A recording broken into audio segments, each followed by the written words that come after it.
Are you tired of exchanging in multiple back-and-forth email exchanges with engineers and struggling to convey your requirements effectively? Introducing RapidDirect Online Technical Drawing Annotation. How it works?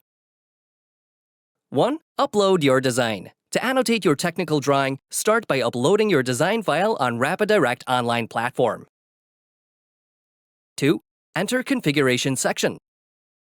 Click the Configure button to access the Configuration section. 3. Access the Annotate feature.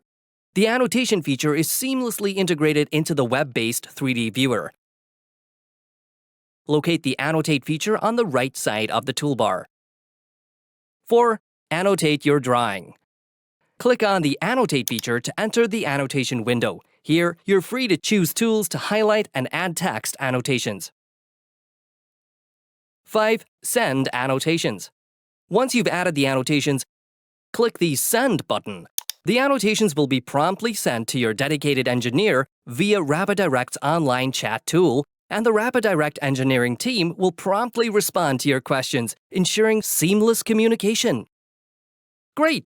You've now learned how to use the RapidDirect online annotation tool. The tool is designed to reduce iterations, save time, and increase your productivity. Get started with this powerful tool now!